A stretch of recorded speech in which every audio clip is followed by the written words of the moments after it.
Hello and welcome back to the second part of the Quiz the Candidates event. So we have now our VP Education candidates. So in a second, I'll hand over to them to introduce themselves and to give them their space to do their 2-minute introduction, and then we'll follow up with some questions. If you have any questions that you'd like to ask, use the Q&A function. And we will try and answer as many questions as possible.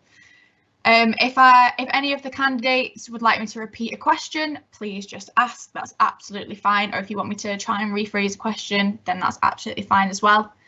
Take your time. It's nerve-wracking, I know it is, but we will get straight onto it. So the order of which I'm going to ask you to do your 2-minute speeches. So we'll have Riley first, then Lauren, then Gareth, then Jack. At the end of each of the 2 minutes, I will reintroduce the candidate that's next up, so don't worry, we don't have to remember that. But I do have my stopwatch on, so I will be counting down to 2 minutes. So just be aware that I may try and cut you off if you run over. So I hope that's okay with everybody. So if that's fine, Riley, we will kick off with you and your 2 minutes. I'll start the 2 minutes when you start speaking, so don't worry. Okay. Hello, everyone. My name is Riley Moeller. I use the she, her pronouns, and I am running for the VP of Education role. I'm an international student from Utah in the States, and it's my 3rd year here at Chester. I've been studying games development at the Thornton campus and now at Parkgate. Since being at Chester, I've been able to be the international representative, faculty rep for science and engineering, and this year the department rep for computer science, and it's all been a blast, really. I have 3 main focuses this year and some of my goals that I'd like to get done if I was elected. I want to make sure that there's support for all students of any diversity, whether mature students, postgrads, commuters, international students, or students with visible and invisible disabilities, because university is our experience altogether. I also want to help us recover from the effects that COVID-19 has had on our university experiences and make sure that all of my efforts are at the core student focused. Some of my plans are to continue the option of remote learning for students who want to take use of that, whether you're feeling sick or you can't make it to class or any other reason that you'd want to work from home. I also want to smooth the transition from the safety net and the non-detriment policy back to pre-COVID assessments and focus on student well-being and welfare by making it easier to find and access support when you need it. University, to me, is a huge milestone that people cross, and that's why I think it's so important that students have the best experience that they can. And I want to make sure that students can look back on this moment in their life with a positive outlook and lifelong connection. That's me. Amazing. Thank you very much for that. So we are now going to move on to Lauren. She is next up. So whenever you're ready. Hi everyone, my name is Lauren Friel and I'm running for Vice President of Education this year. A few things about me. I've been here for 4 years now. I'm in my 3rd year of mechanical engineering and I did maths for a year before changing course. I'm currently part of both MMA and athletics, specifically track, at the university. So I'll talk through a few of my most important points. So my first point that I'm most excited about, and if it was to go through, it'd be great, is to repeat face-to-face sessions that are missed that are essential to your learning, even in a non-assessed capacity, just so you can get them practical skills that you've missed from the pandemic and try and redeem that quality of learning that everyone feels like they've lost. I feel like this is also important to support students next year who, if we go back to exams, haven't done exams in 2 to 3 years, and to make sure that support is offered for them so that they can get back into the swing of things and get the best grades they can. A few other of my points are mainly around feedback for coursework, making sure that it is not standardized and is very unique to you so you can work on it. Ensuring that all times are about 11:59 p.m, so about midnight, so that when you submit it, you've got a whole day to work on your coursework. Supporting a few things that the SU already has in motion, so decolonizing the curriculum. I've worked with my friend who goes to Bristol and she's currently doing that at uni. So that was a very important point and it's an ongoing project. things such as recording of lectures, that's obviously been on manifestos for the last few years. We're getting quite close now, both for face-to-face and online teaching, and just to make sure that that keeps going over the next few years. Subject-specific career fairs so that you can get your exact subject, get employers around you that you know that you can relate to and it's not too general. And just by supporting students after this year to get back as much of the quality of teaching and face-to-face that they feel like they've missed in the pandemic.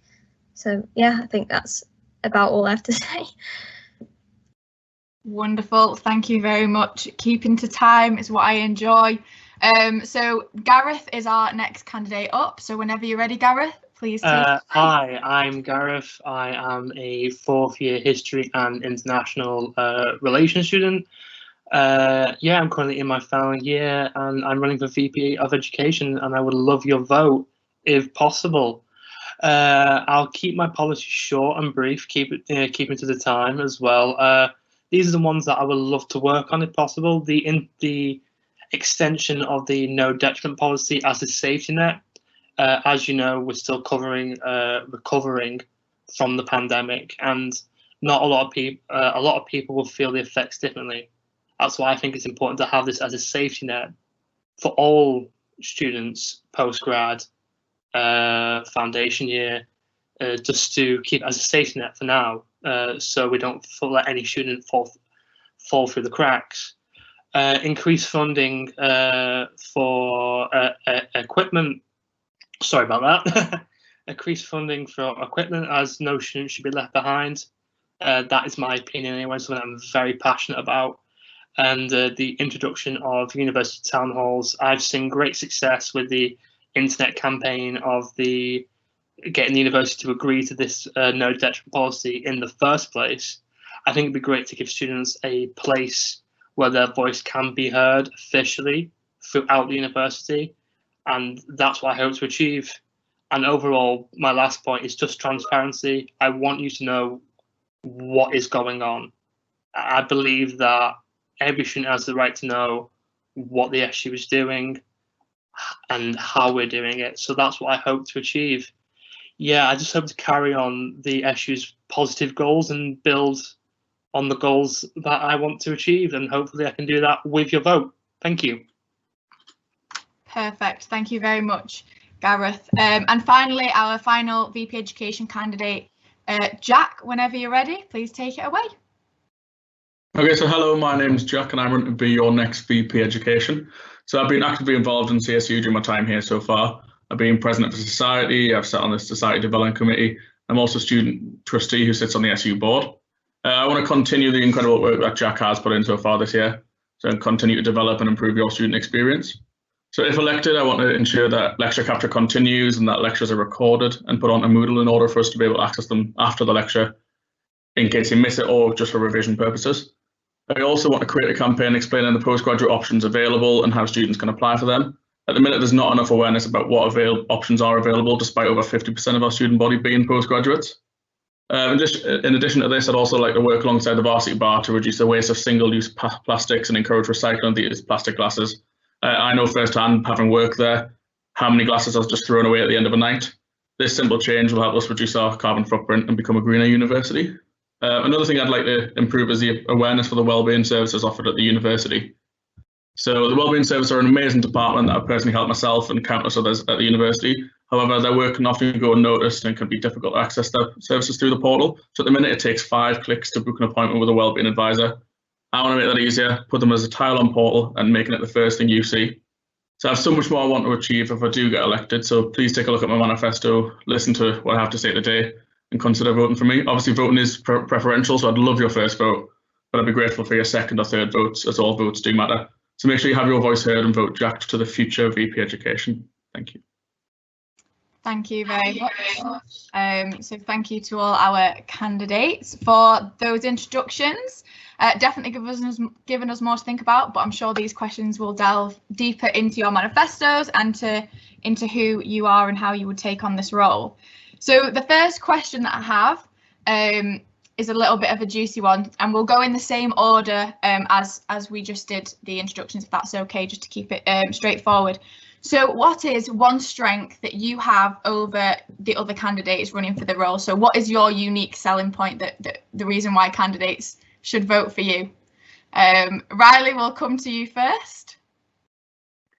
Okay, that's a rough question. I would say my strength over the other amazing candidates would be in the nice way possible. I'm just really loud, and I'm really good at just nagging and nagging and nagging until something gets done. And I feel like that would work really well for this kind of position. Lovely. Lauren, do you want to go up next? Being a a course rep for the first 2 years of my course, I worked quite closely with the Department of Mechanical Engineering. We did quite a few things together. I kept getting so we had a big problem with bottleneck of deadlines. I managed to sort that out, and we managed to work together to get a proper assessment timetable in place so that I've got experience working with staff and making sure that students are heard. For anyone in student council, I bet you're probably annoyed at me banging on about the science and engineering building, but a lot of students are worried about that. So I think that I've shown that I'm quite persistent at getting this point across and getting people's worries across. And yeah, I think I've got quite good experience. I think I'm quite good at it. But that's what I think I've got. Lovely. Gareth?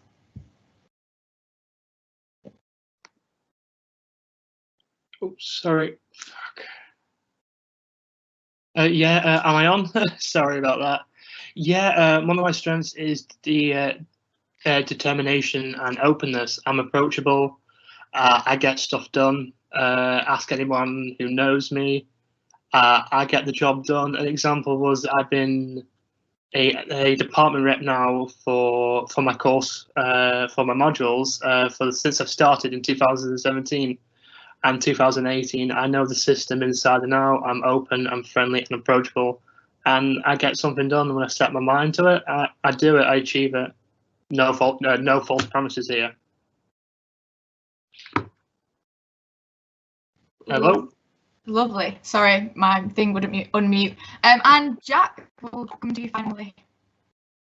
So I think my biggest strength compared to the other candidates is the fact that I've been there and done that already. So being a student trustee, I've sat in those meetings where I've discussed the new strategic plan for the SU. I've worked on the new Articles of Association. I'm used to asking those difficult questions and making people sort of sweat when I ask those questions. I'm not afraid to ask the questions, basically, yeah. Lovely. So, I guess a straightforward question. Why do you want to run for this role? Why VP Education? If it's okay, we'll go backwards this time because I think it's unfair for Riley to go first. So, Jack, we'll go to you first. I want to run for this role to continue the amazing work Jack's done. Like I said before, he's managed to push for a safety that we weren't going to get. So I decided to run for this role because I thought I can better the student experience for not just one person, but for everybody. That I'm so passionate about students. I'm passionate about making things the best we can be, even in the most difficult circumstances. Lovely. Straight on to you, Gareth, next. The main reason why I want to run is because, quite similar to Jack, I am passionate about Chester, this university. Also, with the pressure and stresses of COVID, I felt them so myself. I believe students' voices need to be heard a lot more than they're doing now, and I believe that I am achievable in doing that. Also, with my experiences, I've not been in high position roles, but I've been in the background, and I believe that I can get it done from the ground up. So, if you vote for me, that will happen. Lovely, thank you, Lauren. The reason I wanted to go for this role is, again, I'm quite passionate about education. I've shown this because I'm a national STEM ambassador, so I ensure that STEM education is accessible to schools across the whole UK. I've worked with my school that I was at as well with this to make sure that it is as best as it can be and people are getting the most out of their education. As both course rep and department rep, I've also helped people on my course to get the most out of their course that they can.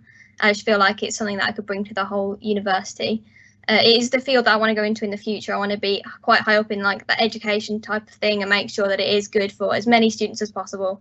So I do think that sorry, I do think that by running for this role, I could prove that that is exactly what I want to do and what I'm quite good at. Amazing. And straight over to you, Riley, next. Yeah, I guess passion is one that we all kind of share for this role. I've always been involved with a lot of the university student experience as well. And like I said, I think university is just a huge milestone for a lot of people, and it deserves to be a good experience. But I guess more selfishly, I would like to do this role for myself, to let myself grow and experience this, I guess, for myself and see what I can do, as well as making sure that, you know, everyone gets what they want out of their uni year. Thank you all. So I'm going to move on to some sort of more VP education focused questions, and then I'll move on to some that are coming through on the question board, because there's quite a few coming through, but we've got a bit of time. So obviously this role of VP education requires a lot of time and a high level of commitment and organisation. You often get conflicting priorities, and you know, students coming to you all the time asking questions. So how can you ensure that you can be fully committed and be able to manage this workload if you are elected? And we'll start with Riley, if that's okay. Yeah, I think I'm going to go to my course for this one. Studying games development, we do a lot of teamwork and a lot of projects, and we're very often crunched on time for everything that we're doing. But I think it's also prepared me really well to be able to handle a lot of tasks at once and deal with people on a team, as any of us would be if we're elected into the role. Amazing, thank you. Lauren, if you want to take the floor next. I would say that I do work best under pressure, and when there's quite a lot of things coming at you, you're obviously under quite a lot of pressure. On my course, just like Riley, we've had quite a few group projects, and they're increasingly difficult, especially over COVID times, when you're group manager of a robotics project that you can't see. But I feel like I'm quite good at managing my time and managing things like that. So using all of this, I could then manage getting back to all these students, getting the priorities in order. But yeah, I do feel like I work good under pressure of things like that. Perfect. Gareth, if you want to take that question next. Yeah, of course, I'll happily do it. Anyone who knows me, I am a complete workaholic, so I would put 100% dedication to the job. Much like the other two candidates, I have a lot of inspiration from my course. History, it requires me to delve through sources and get to information fast and relay that information to the student.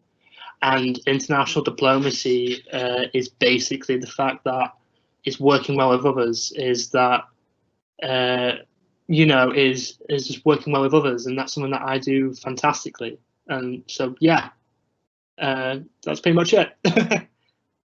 Lovely. And Jack, if you wouldn't mind finishing us off with this one. Yeah, no problem. So in a previous life, for those of you that don't know, I was an accountant, so I studied to be an accountant, and I'd have 10 to 15 different sets of accounts coming in at once, and 10 to 15 people asking me questions. So I'm already used to that workload. I'm used to people and the different priorities that people have, and dropping things, picking things up for different people as and when it's needed. Brilliant. So there's one question that I have left before I move on to the live ones. So this one's quite topical and it's quite important, and I think you will have a big part to play if you're elected. So if the university remains somewhat blended moving into the next academic year, how will you make sure students are given the best deal possible? And we'll start with Jack. So I would make sure that students got the best deal possible by fighting every decision that the university makes, every sort of thing. So if they say, oh, we'll give students 50% face-to-face, I'll go, well, why not 75%? And then if they go, okay, we'll give you 60, why not 70%? And just continually just push it back at them until they give us the best deal possible for students, because ultimately students are the ones that matter, not the university. Very true. Gareth, if you could take next floor. Yeah, of course, happy to. How I would deal with a mixed blended environment is just basically fighting every decision, quite similar to Jack, questioning, critiquing, relaying this information back to the student population, because it's their voice that matters. And at the end of the day, I am the mouthpiece within the administration. Basically, I'm just a speaker for the students, and if you don't like the deal, I will not accept any deal that the student population does not like. I will fight every decision tooth and nail, because I am extremely stubborn. Trust me. No, that's great. Thank you, Lauren. If you'd take it next, thank you. Yeah, I think I could support students by making sure that the face-to-face sessions that they would have blended are definitely the worth it, the ones that they would want to go in for, not ones that could just be put online or asynchronous, but live sessions that genuinely matter. I think that by addressing like the digital divide, that's obviously they've got the digital inclusion fund, but making sure it just doesn't stop after this year, that it is ongoing, and that students can get access to that technology they need to continue their course, especially in a good capacity. And by making sure that the university is more transparent with students about what's going on with their course, the deal of it, like why things are still blended, and making sure that communication is there, relaying from the students back to the heads of departments to show that, okay, students aren't really happy with this, they would prefer if the university did work like this. Okay, well, it can't, well, why not? And just keep that communication open. I think that another important one is to improve the communication between lecturers and students now, because I had quite a few people messaging me saying that asynchronous lectures are a bit difficult, you're not getting that communication. But by ensuring students can keep that communication going, especially even in asynchronous, just to make sure that can all occur, it's very important in making sure that if learning was to stay blended, that it is worth it, and it's, you're still getting the experience that you came to university for. Lovely. Riley, if you'll finish us off with that question. Yeah, I think the biggest thing to me is accessibility, not only to resources, but your learning materials, and, even just being able to sit down in your own private space and take a lecture. I think it's really important. It is on my manifesto to continue blended learning as an option anyways, because I do think it is quite important for people who would prefer that, or if you're like on maternity leave and you want to be able to still do uni, but maybe not make it all the way over to campus. But I do think having that accessibility to materials is huge, like what Lauren was saying. My course this year has been a struggle with being home. And it has been hard, especially with teamwork. As some people might know, if you're doing a lot of teamwork stuff, that feedback and the conversations get a bit lost sometimes, and it's not quite the same as it could be in a group setting, but I think it's important to try to rectify that in the best way possible. Lovely, thank you very much.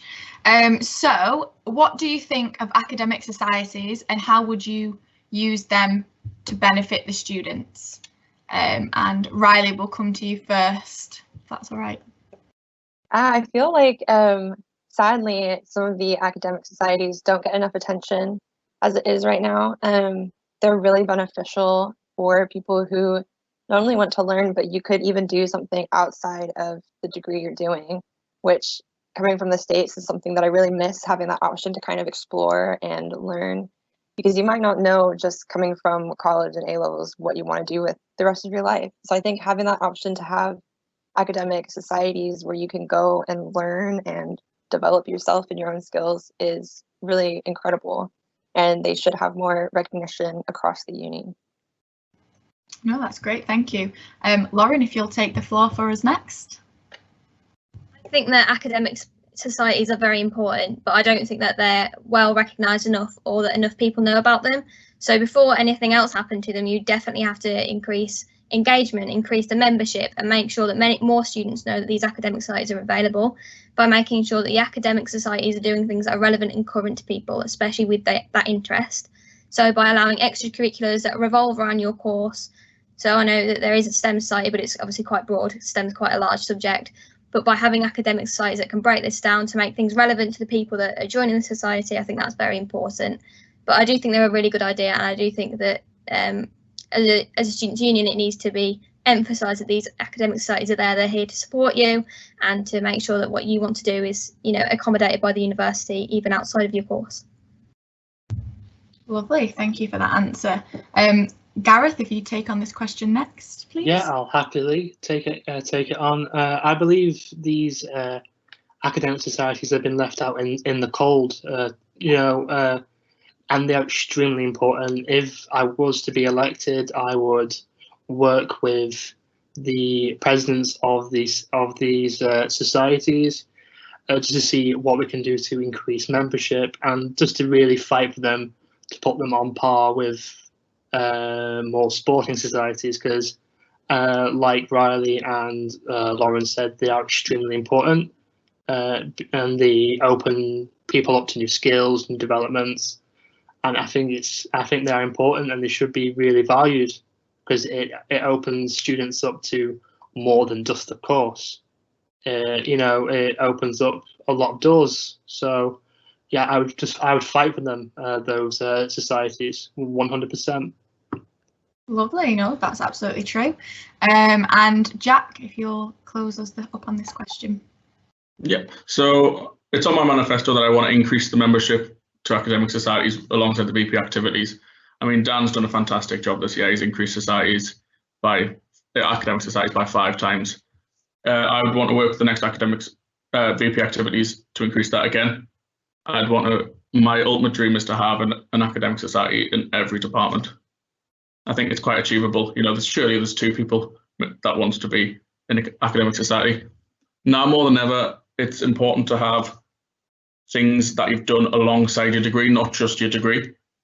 Employers look at what else have you done. So by having those academic societies, it's a great way to make friends. It's a great way to put things on your CV. I think that's why I'm so passionate about them. Absolutely, thank you. So there is a lot of questions coming through. So just a reminder that if I don't answer them all, we'll try and get them to the candidates afterwards as well, so they can answer them for you. So as we know, Warrington is moving to the town centre. There'll be a shift in the courses that are taught there, the types of students that are there, and similarly, there's a slow shift at Shrewsbury as well with the courses that are taught there, and they've got a different type of student body as well. So how would you work with the satellite VPs to support students at Warrington and at Shrewsbury? And Jack, will come to you first.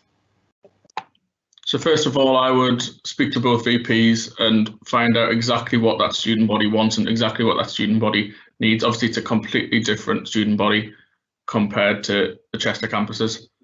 And as a result, it requires a completely different approach. So I'd work alongside the VPs to work out that approach and how we can best support those students within their studies. Okie dokie. Gareth, if you'll take it next, please. Yeah, I'll happily. This is part of one of my manifesto points, the town halls, where I would liaise with the VPs of Warrington and Shrewsbury in order to get to the back of what are the main students' problems on those campuses. So that's how I would support students, obviously being present and visible, going to those campuses and getting a first-hand experience of what the problems are is extremely important as well, to get a ground's eye view, you would say, the boots on the ground sort of thing, to see what those issues are. So it's just being open and listening and just liaising with the satellite VPs. Yeah. Lovely, thank you. Lauren, you're up next. Like the other 2 said, I'd obviously have to work with the VPs of these campuses to make sure that students were feeling supported in this move. Ensure that the communication is open from not just like the actual campus themselves, but from main campus, so from the VC, and that to make sure students knew they were being listened to and that they were supported. I feel like with these moving campuses, I've obviously got experience. Thornton is still moving and still a student there, and so I know exactly what it's like to get your courses up and moved. But making sure that communication is there and making sure students feel supported, know exactly what's happening with the move, how they're accommodated, what the plans are for the future for their campuses, and just making sure that working with the VP of Warrington and Shrewsbury for their campuses, that this is, as smooth as it can be in a transition. Lovely. Riley, we'll come to you next. Yeah, I think like everyone's saying, communication is the biggest thing when it comes to this. You know, the elected officers will ultimately be a team, and the only way anything gets done with teamwork is with communication. So I think it will be important not only to just listen, but also check in and be pushing for feedback, you know, instead of just sitting there and twiddling my thumbs waiting to hear something. I think it would be important to be active and go out there and figure out what's going on and do the best that I'm sure any of us would want to do the best to fix the solution. And yeah. Amazing. So there's a question come through on the Q&A, but I'm going to kind of adapt it a little bit, so I hope that's okay with whoever asked the question. So the question is, what is the weakest manifesto point that you have? So I'm going to change it a little bit because I wouldn't think that you thought any of your manifesto points were weak. So if resource was limited, which of your manifesto points would you be first to drop? If that's a bit of a better question. So Riley, do you want to take that one first?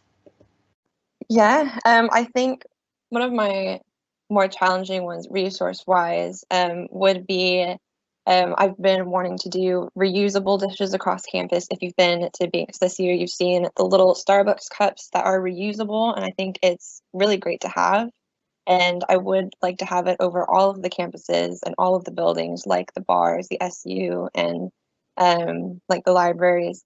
But I do understand that it might be a difficult one to do. I wouldn't get rid of it, though. I would just amend it and focus more on recycling what is available. Yeah, perfect. Great answer. Lauren, which would be your first manifesto point to go? I feel like this one is a really hard one because quite a lot of my manifesto points all linking to each other. So if I was getting rid of one, and quite a few are gone. But I think that one that I probably would push towards more main university than me myself is the digital divide, because I don't really have a fund or a supply of laptops to give out to people, but so I might not be able to work on this one, especially if resources were limited. So by making sure that this was something that the main university considered when people were applying, when people, especially applying now, because you know, if it was to be blended, you know that students are not always going to have that support. But that is one that I don't feel like, if resources were limited, I could work on myself, and I definitely like support from the main university to do that one. Yeah, perfect. That's what they're there for. Gareth, we'll come to you next with which point you would drop. Yeah, it's a very difficult question. Playing hardball, I see. But yeah, the main one that I would drop is, obviously the funding wasn't there, is the digital divide, much like Lauren's point. Obviously the funding's not there, there's nothing much you can do, so there's no money in the pot, you can't really give it out, so to say. So that's one I would mainly drop, yeah. Perfect. And Jack, which would you drop from your manifesto? That is just a horrible question. I think a lot of my manifesto points don't require that much resources. I think the one that would require more resources would be outlining the hidden costs and providing support to students who are unable to meet these costs just because they've received a low maintenance loan. So I think I wouldn't necessarily drop that point. I think I would adapt it. I think I would go towards more just still outlining those hidden costs, still going, okay, if you are going to apply for this course, this is what you will need to pay for, so for travel, etc. And I think, again, like the others have said, pushing that sort of providing support more towards the university and, yeah, trying to get them to pay for it. Yeah, perfect. So we've got a question from the VP Education himself. So Jack, obviously a massive part of your role is student experience reps. Not the only part, but a large part. So he's asked, how will you ensure that SIRs get the most out of the VP Education role? And Jack, we'll start with you first. Okay, so this is on my manifesto again. So I want to maintain regular contact with course and department reps. So I'd host monthly, weekly drop-in sessions, have catch-up time and time where you can book into my diary if you have a problem or you just want to chat. I want to make sure that student experience reps have the ability to make their course as amazing as they possibly can be. That's what they're there for. They're there to support the VP Education, to improve the student experience. Absolutely. Gareth, we'll come to you next for that one. I would. How I would help the sirs. What I would do is just be open 24/7, open door policy. You can approach me even when I'm out of office hours, or basically, so I can help them and liaise, and just basically, much like Jack said, just build on their course, and just to make the course the best possible experience it can be, and just be open and available. And that's how I would help with the student academic reps. Yeah. Lovely. Lauren, we'll come to you next.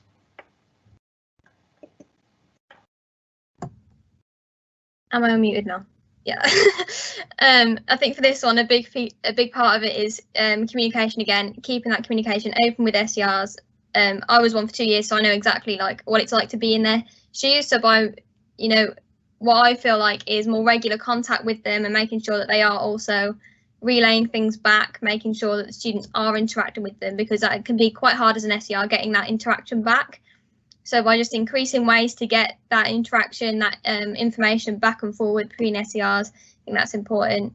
I'd also like to see on their training maybe expand it a little bit so that it's more like relevant to your course and you know more about what's going on in your department, because there's quite general training at the minute, but making it like kind of targeted to the students on them, like around that subject, so that when you come to your heads of departments, you know exactly what you're asking for, you know whether it's capable, and just by making sure that communication is there. Lovely. And Riley, what a shock, you'll be rounding up this question. Perfect. Well, I think I've been a SER all 3 years I've been here, and it's been quite a blast in my opinion. But the biggest thing would be the feedback loop and engagement. I think it's really easy to go to the meetings and sit in and then kind of lose the end of that feedback loop and not let people know what's happened or what's changing. I've seen it a lot. So I think that'd be an important thing to really push, make sure that you constantly have conversations happening, and at some point it's moving forward somewhere. We would joke about the space committee in some of my meetings, with tasks just getting sent off into nowhere. And it's a joke, but it's also really serious. There are just sometimes you lose track of a task and a goal, and you have got to go find it and put it back in the loop. Perfect. So there's a question that's just come through right now, and it's also a question that I just wrote down that I wanted to ask. So who have you spoken to prepare yourself for the role of VP Education? And Riley, we will come to you first. Well, I spoke to Jack to start because, who best to talk to than the person doing it. But I've also been able to chat with a lot of the people that work in the CSU, and I think it's been really helpful. But I think that was my first train of order, was to go talk to Jack because he knows it best. Perfect. Lauren, what about yourself? I also had a meeting with Jack about it before I decided to put in my application for it and just talk through the role and things. Another one I did was speak to students about what they feel their experience like at university at the minute, and how they feel like next year if they were here, what could do. Everyone was a bit like, I don't know why you're asking me these questions, but by making sure that communication was there before I even decided to decide on a manifesto and make sure the points were relevant to students. That's who I met with before I started the application. Perfect. Gareth, what about you? Unfortunately, I didn't have a meeting with Jack. I wasn't such privilege to have a meeting. So I mostly spoke to my housemates, drawing from my own personal experience, because I have been self-isolating whilst in Chester, and obviously taking the student mood and the opinion into consideration. It's something that I've always wanted to do, the VP of Education job. So yeah, that's my point. Perfect. No, that's fine. And Jack, who did you speak to prepare for this role? Yeah, so I've had quite extensive conversations with Jack as well. I've spoken to Matt, the CEO, Annie, our deputy CEO. I think I spoke to yourself, Elle, at one point. I've spoken to the students. I've found out what students wanted. When it came to postgraduates, I spoke to the postgraduate rep, Dale, over email. We had a chat about what postgraduates are suffering from. yeah, I wanted to get the most informed decision I could before deciding to run for the role. Yeah, all really well-informed decisions were made, it seems. So I'm conscious of time, but I think we've got time for a couple more questions before we round up. So a question's come through. How would you tackle the engagement issue that's currently a huge problem at the university and the union? Bear in mind, screen fatigue is playing a key part in lack of engagement. I think we can all agree that it's hard. So obviously we can't meet in person yet. So what would you do to try and spice up the engagement as much as you can? No holds barred. So if you had every resource possible, what would you do? Jack, we'll come to you first. I think coming into this role, we're quite lucky to sort of have an end in sight almost.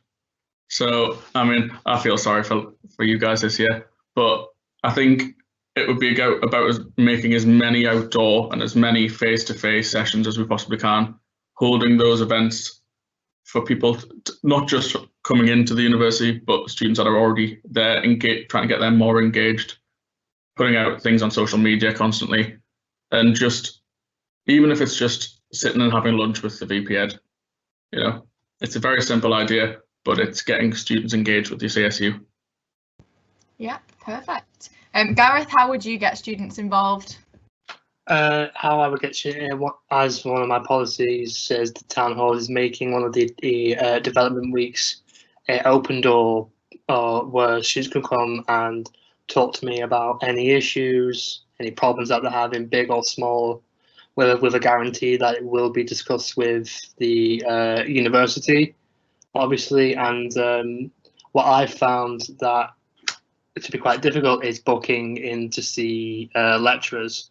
In one of my policies, all I would do is standardise booking so you can see your lecturers, which the history and archaeology department do very well, I might ask. And just basically just having an open door policy, I think that works best, being approachable, friendly, which is something I do quite well, I think, hopefully. But yeah, that's how I would achieve student engagement, basically. Amazing, perfect. Lauren, how would you try to improve student engagement currently? I would say that currently I'm also struggling with engagement. I do get it, it's very hard, especially when you just sat behind a screen all day. You meet your friends behind a screen, you know, everything is behind a screen. So as soon as we can get, you know, move out of the screen, relying on that for everything. I feel like having lecturers do different kind of sessions, not just talking to you on a screen, but we have a few that go on to, like, there's like a whiteboard on Teams and like have like an interactive session, or like in a more like less formal capacity. So you're like, you know, it's a bit of fun. You're there with the lecturer, you're enjoying the subject, or different things on Moodle, such as the quizzes and things like that, just so you're getting instant feedback. It's not just you sitting here at a lecture taking notes day in, day out, but by spicing it up a bit, by having different online learning, but also then when we come out of online learning, making sure that anything that you feel you've missed is made up for, either, you know, development weeks, that is for development, and making sure that you are developing yourself and getting back what you want. I feel like communication with lecturers as well, making sure that is open. So kind of like what Gareth said, knowing when they're available, but also making sure that PATs are checking in with their students, because especially when your engagement is poor, you don't really want to reach out to the department. You just kind of want to stay by yourself and not interact with it. But by making sure that, you know, it is actively checking up on these students whose engagement is falling, asking why, whether they can be supported, and making sure they are supported if they need it, just by ensuring that all of these, so you feel like you're being like looked out for by the university. I feel like if you start to feel like that, then you will probably start to engage a little bit more. Lovely. And Riley, if you'll please finish us off. Yeah, I think I've been really lucky this year, at least with all the COVID and virtual things, because cheerleading's still been doing online sessions, which has been really helpful, I guess, you know, just to have something to do throughout the day. But on an engagement side, I think I would like to add exploration days, still working on names, but a chance during Dev Weeks or throughout the year to try a class that you don't normally get to take. Learn how to use Photoshop, go to a photography class, and try something new that you haven't tried before. Engagement I think is important, but you have to be interested in something to engage in it. I think a lot of this would also come from working alongside the team. At the end of the day, it's not just education, it's everyone else, and all of it together is what builds a positive campus and brings in that engagement. Lovely. So we've got time for one more question, and it's just a quick fire one. So one word answer, just go right round the squares. Don't come back to me. So I'll tell you which order. So the question is, if you weren't running for VP Education, which position would you run for? So we'll start with Riley and just go Riley, Lauren, Gareth, Jack, and that's how we'll go quick fire. So whenever you're ready. Definitely VP activities, because the more I watch them, the more things just click into my mind, but that's what I would do. I think if I was to run for anything that wasn't VP of education, it might not be a full-time role. I think I'd look at the part-time roles, so like sustainability rep, because that's something I'm quite passionate about, and I feel like it's definitely very important. I would run for president because, as my friends can say, I am extremely ambitious. So yeah. I think I would also run for president as well. Be after your job, El. I'm sweating. No, that's great. That's really good, and some really good answers there. So we are coming to the end. So just before we finish, I'll ask you to just round up in a couple of sentences why people should vote for you. Just before we do finish, voting is open now. It's open till midday on Friday, and then the results will be on our YouTube channel at 7 p.m. on Friday evening. So make sure you vote, make sure you tell your friends to vote, and make sure you tune into the YouTube with your friends on Zoom or something. So right, closing remarks, we'll go Jack, Gareth, Lauren, Riley. So Jack, whenever you're ready. So thank you very much for listening to what I've had to say, what everyone else has had to say. I believe I'm the strongest candidate because I've got that insight of part of the job already, being a trustee. I'm passionate about your education and improving your student experience. So vote Jack to the future VP Ed. Lovely. Gareth, over to you. Yeah, of course, my policies speak for myself. You know, I may not be experienced as the other candidates, but I had the ambition, the drive, and the determination to see things through. I want to hear and build on the students' solutions across all of our campuses, and I want to aspire to be there for everyone, and I can't do that without the voters' help. So I look forward to being your next VP of Education, hopefully. And Lauren, if you could go next. I'd like to firstly thank everyone for their support over the last few weeks. It's been very hard to do this campaign just virtually, so thank you for everyone who has been interacting with not just mine but all of our posts, because it's hard for all of us. I'd like to just say I am passionate about the role. I have experience speaking with staff on behalf of students. I'm quite persistent with it as well. It's probably annoying for some people, but I feel like I can get it across. But yeah, I think that I'd be good for the role. I'm good under pressure, but if I don't get your first vote, hopefully you'll consider me for your second or third. Thank you. Perfect. And Riley, over to you. I'd like to thank everyone as well for just being here and engaging with us. And I think that I would be a great candidate alongside everyone else just because I'm passionate about it and I have the experience. And, you know, I know that I would get this stuff done if I put my mind to it. Lovely, thank you very much. Thank you to our VP Education candidates for joining us this afternoon, and to VP Warrington, Sam, earlier on. We do have the next round of Quiz the Candidates tomorrow from 2 p.m. So the link to join will be on our website. So similar to this, we'll have Shrewsbury activities and President Quiz the Candidates tomorrow. So make sure you tune in. It could get juicy. We want to find out as much as we can about all of our candidates, so make sure you tune into those. Like I said, voting is open now. You'll have all received a unique voter link to your student email address, or you can go via the SU website. You just need your student login. So vote now, tell all your friends to vote. my mind just stopped working. Tell all your friends to vote. You've got until Friday at midday. That's what I wanted to say. You've got Friday at midday, and then the results will be at 7 p.m. And alongside the results on the YouTube, there will be a chat box so we can chat alongside it as well. So tune in.